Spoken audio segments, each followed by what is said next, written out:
சிவகாமியின் சபதம் நாவல் கேட்டுட்டு இருக்கீங்க. சீதா பாரதி உங்க கூட பேசிட்டு இருக்கிறேன். அந்த மண்டபப்பட்டு அப்படிங்கிற கிராமத்துல மாமல்லர், சிவகாமி, ஆயனர் எல்லாருமே இருக்கிறாங்க. அதுக்குள்ள குண்டோதரன் போய் மாமல்லர் இங்கதான் இருக்கிறாரு அப்படிங்கிற விஷயத்த எல்லார்கிட்டையும் சொல்லிட்டு வர்றதுக்காக போறாரு. அவர் அப்படி சொன்ன உடனே நிறைய மக்கள் இப்ப தேடி வந்துட்டாங்க மாமல்லரை. இதுக்கப்புறமா என்ன நடக்குது அப்படிங்கறத இப்ப தெரிஞ்சுக்கலாம். கூட்டத்துல நிறைய பேர் வர்றாங்க மாமல்லரை பாக்குறதுக்காக. அந்த கூட்டத்துல வந்தவங்க எல்லாருக்கும் முன்னாடி யார் வர்றாரு அப்படின்னா பரஞ்சோதி வர்றாரு. அவர் வந்து மாமல்லருக்கு வணக்கம் சொல்லிட்டு, பிரபு என்ன இப்படி செஞ்சிட்டீங்க, எங்களெல்லாம் கதி கலங்க அடிச்சிட்டீங்க அப்படிங்கிறாரு. மாமல்லர் பரஞ்சோதிய ரொம்ப ஆர்வத்தோட கட்டி அணைச்சிட்டு, உங்களுக்குலாம் ரொம்ப கவலை கொடுத்துட்டேன் தான். சரி, நீங்க என்ன செஞ்சீங்க, வெள்ளத்தினால நம்ம படையில ஏதாவது சேதம் அதிகமா உண்டுமா அப்படின்னு கேக்குறாரு. பரஞ்சோதி சொல்றாரு, இல்ல, நல்ல சமயத்துல நாங்க எச்சரிக்கப்பட்டோம், அதனால உயிர் சேதம் எதுவுமே இல்ல. உங்ககிட்ட நிறைய விஷயங்கள் பேசணும் பிரபு, வாங்க இந்த கோயிலுக்குள்ள போய் பேசலாம் அப்படின்னு சொல்லிட்டு கூட்டிட்டு போறாரு. ரெண்டு பேரும் கை கோர்த்துட்டு உற்சாகமா நடந்து போறாங்க. மாமல்லரும் பரஞ்சோதியும் குதூகலமா பேசிட்டு போறத மரத்தடியில நின்னு சிவகாமி பார்த்துட்டே இருக்கிறாங்க. அவங்கள யாருமே கவனிக்கல. அது ரொம்ப மனவேதனையை கொடுக்குது சிவகாமிக்கு. அந்த சமயத்துல ஆயனரும் ரதியும் சிவகாமி கிட்ட வர்றாங்க. நீங்க தான் இனிமேல் என்னுடைய உண்மையான சிநேகிதர்கள் அப்படின்னு சொல்ற மாதிரி அவங்க கூட நடந்து போறாங்க சிவகாமி. ராத்திரி நேரம் ஆன உடனே கிராமவாசிகள் மாமல்லரையும் பரஞ்சோதியையும் அங்கேயே சாப்பிடணும் அப்படின்னு சொல்றாங்க. அவங்க ரெண்டு பேரும் அங்க சாப்பிடுறாங்க. விருந்தெல்லாம் முடிஞ்சதுக்கு அப்புறமா மாமல்லர் கிளம்புறதுக்கு தயாராகிறாரு. ஆயனரே, உங்ககிட்ட விடை பெறுறது எனக்கு சங்கடமா தான் இருக்கு. ஆனாலும் என்ன செய்யலாம், புலிகேசியின் படைகள் காஞ்சியை நெருங்கி கொண்டிருக்கின்றன. உடனடியா வரணும்னு சக்கரவர்த்தி சொல்லி அனுப்பியிருக்கிறாரு அப்படிங்கிறாரு மாமல்லர்.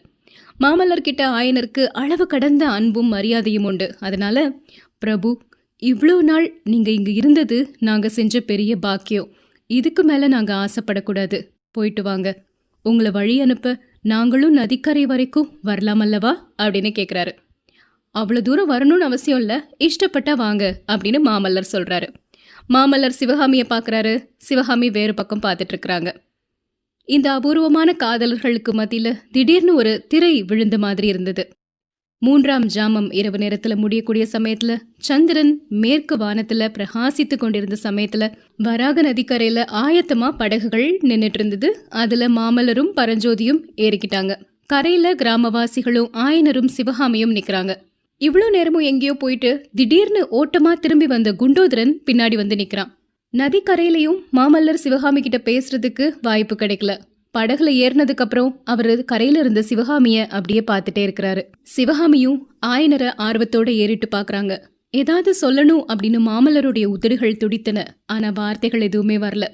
தளபதி பரஞ்சோதி விடு படகை அப்படின்னு கட்டளையிடுறாரு. படகு கிளம்புது. சிவகாமிக்கு தன்னுடைய வாழ்நாளின் இன்பத்தை எல்லாம் அந்த படகு கொண்டு போற மாதிரி தோன்றியது. நள்ளிரவு நேரம், ஆனா சந்திரன் ஒளியினால அது பட்ட பகல் மாதிரி தெரிஞ்சிட்டு இருந்தது. கரை வந்து சேர்ற வரைக்கும் மாமல்லர் ஒரு வார்த்தை கூட பேசல. காதலினால் கனிந்திருந்த அவருடைய உள்ளம் கனவு லோகத்திலேயே சஞ்சரித்துக்கிட்டு இருந்துச்சு. யுத்தம் முடிஞ்ச அப்புறம் வாதாபியின் அரக்கர் படையை ஹதம் செஞ்சு அழிச்சு வெற்றி மாலை சூடி அப்புறம் காஞ்சியில நானும் சிவகாமியும் ஆனந்தமா கழிக்க போற நாட்கள் எப்படி இருக்கும் அப்படின்னு நினைச்சு கனவு கண்டுட்டே இருந்தாரு. படகு திடீர்னு கரையில வந்து தடார்னு மோதி நின்ன உடனேதான் மாமல்லர் கனவு லோகத்திலிருந்து பூ உலகத்துக்கே வர்றாரு. கரையில கொஞ்ச தூரத்துல ரிஷப கொடி பறந்துட்டு இருந்ததையும் அதை சுற்றி நிறைய பல்லவ வீரர்கள் நிக்கிறதையும் பாக்குறாரு. தன்னோட வந்த வீரர்கள்ல நிறைய பேர் அங்க இருக்கிறத பார்த்து அவருக்கு ரொம்ப சந்தோஷமாகிருச்சு. திடீர்னு மாமல்லருக்கு கண்ணபிரானின் ஞாபகம் வந்தது. படகுல இருந்து இறங்கி பரஞ்சோதிய பார்த்து, தளபதி, கண்ணபிரான் எங்க, அவனும் உங்க கூட வர்றேன் அப்படின்னு கேட்கலையா அப்படின்னு கேக்குறாரு. கேட்காம இருப்பானா, நானும் வர்றேன் அப்படின்னு பிடிவாதம் பிடிச்சான். நான் தான் கண்ணபிரான இங்கேயே இருந்து குதிரைகளுக்கு தீனி போட்டு கவனிக்க சொல்லிட்டு வந்துட்டேன் அப்படின்னு சொல்றாரு பரஞ்சோதி. ரெண்டு பேரும் அந்த படை கிட்ட போன உடனே எல்லாருமே பல்லவ குமாரர் வாழ்க, வீர மாமல்லர் வாழ்க அப்படின்லாம் கோஷம் போடுறாங்க. அந்த வீரர்கள்ல இருந்து ஒரு வீரன் முன்னாடி வந்து, ஒரு முக்கியமான விஷயம் உங்ககிட்ட சொல்லணும் தளபதி அப்படிங்கிறாரு. அவருடைய பேரு வரதுங்கா. வரதுங்கா, என்ன செய்தி அப்படின்னு பரஞ்சோதி கேக்குறாரு. நீங்க இங்கிருந்து போன கொஞ்ச நேரத்துல 2 வீரர்கள் குதிரை மேல வந்தாங்க. அவங்க ரதத்தோட கண்ணபிரானையும் 10 போர் வீரர்களையும் அழைச்சிட்டு போயிட்டாங்க அப்படிங்கிறாரு. என்ன, கண்ணபிரான அழைச்சிட்டு போயிட்டாங்களா அப்படின்னு பரஞ்சோதி பரபரப்போட கேக்குறாரு. ஆமா தளபதி, அவசிய காரியமா காஞ்சிக்கு போகணும்னு சொன்னாங்க. சரி, அந்த வீரர்கள் யாருன்னு தெரியுமா தெரியாதா அப்படின்னு கேக்குறாரு பரஞ்சோதி. வரதுங்கன் கொஞ்சம் தயங்கிட்டு, தூதுவர்கள்ல ஒருத்தர் அவருடைய பேரு வஜ்ரபாகுன்னு சொன்னாரு, இன்னொருத்தர் ஒற்றர் படைத்தலைவன் சத்ருக்னன் அப்படிங்கிறாரு. வஜ்ரபாகுன்னு சொன்ன உடனே பரஞ்சோதியும் மாமல்லரும் ஒருத்தர் பாத்துக்கிறாங்க. வந்தவர் சக்கரவர்த்தி தான் அப்படின்னு அவங்க 2 பேருக்குமே தெரிஞ்சு போச்சு. அதோட இல்லாம அவங்க ஒரு ஓலைய கொடுத்ததாகவும் அந்த வரதுங்கா அவர் சொல்றாரு. அந்த ஓலையை வாங்கி பரஞ்சோதி படிச்சு பாக்குறாரு. அதுல என்ன எழுதியிருந்துச்சு அப்படின்னா, தளபதி பரஞ்சோதிக்கு மகேந்திரர் எழுதுவது, நான் சௌக்கியம். துர்விநீதன் மழவராய் கோட்டையில் சிறையில் இருக்கிறான். வாதாபி படை திருப்பதியை தாண்டி விட்டது. மாமல்லனை அழைத்து கொண்டு ஒரு கணம் கூட வழியில் தாமதிக்காமல் காஞ்சி வந்து சேரவும். மாமல்லன் வருவதற்கு மறுத்தால் இந்த கட்டளையை காட்டி அவனை சிறைப்படுத்தி கொண்டு வரவும் அப்படின்னு எழுதியிருக்கிறாரு மகேந்திர சக்கரவர்த்தி. அதை படிச்சுட்டு மாமல்லர்கிட்டையும் காட்டுறாரு பரஞ்சோதி. அவரும் படிச்சு பாக்குறாரு. பரஞ்சோதி மாமல்லரை பார்த்து, என் கூட நீங்க வரலன்னா உங்களை நான் கைது செஞ்சு அழைச்சிட்டு வரணும்னு அரசர் கட்டளையிட்டு இருக்கிறாரு அப்படின்னு சிரிச்சுக்கிட்டே சொல்றாரு. நான் உன் கூட வர்றேன் அப்படின்னு அதுக்கு சம்மதம் சொல்றாரு மாமல்லர். 2 பேரும் அங்க நின்ன குதிரைகள் மேல ஏறி காஞ்சியை நோக்கி போக ஆரம்பிக்கிறாங்க. இங்க வராக நதிக்கரையில படகுகள் போன உடனே சென்று கொண்டிருந்த படகுகளையே சிவகாமி பார்த்துட்டு இருக்கிறாங்க.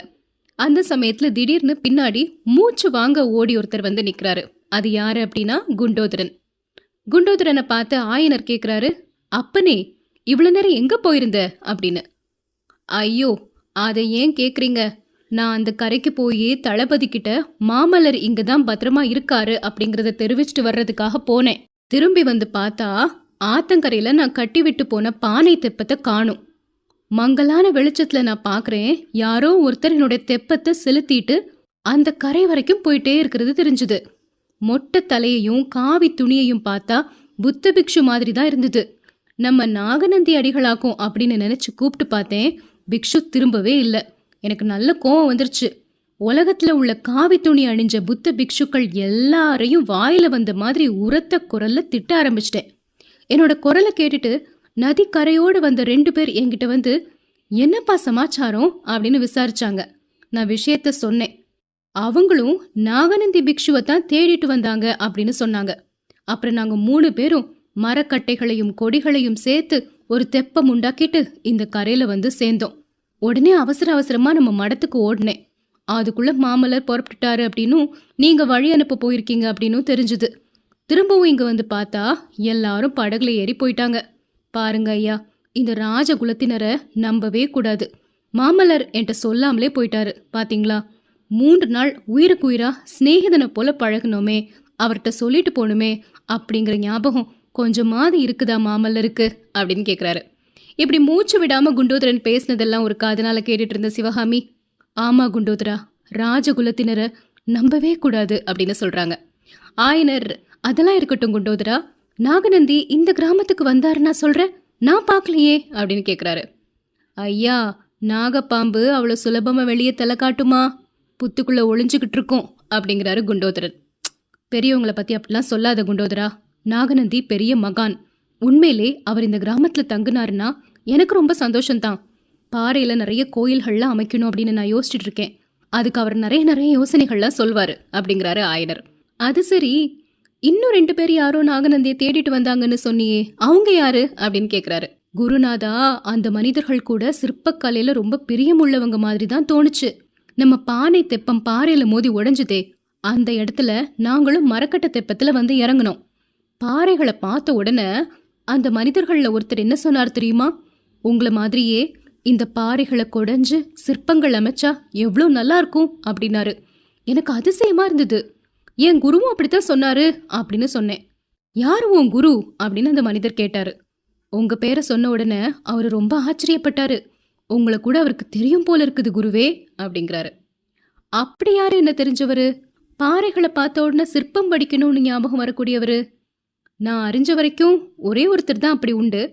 அவர் இங்க வர்றதுக்கு நியாயமே இல்ல. வேற யாரா இருக்கும் அப்படிங்கிறாரு ஆயனர். அவங்க இந்த ஆத்தங்கர ஓரத்துல தான் எங்கேயோ படுத்து தூங்கிட்டு இருக்கிறாங்க. நான் தேடி கண்டுபிடிச்சு அழைச்சிட்டு வரேன். நீங்க முன்னாடி போங்க குருவே அப்படிங்கிறாரு குண்டோதரன்.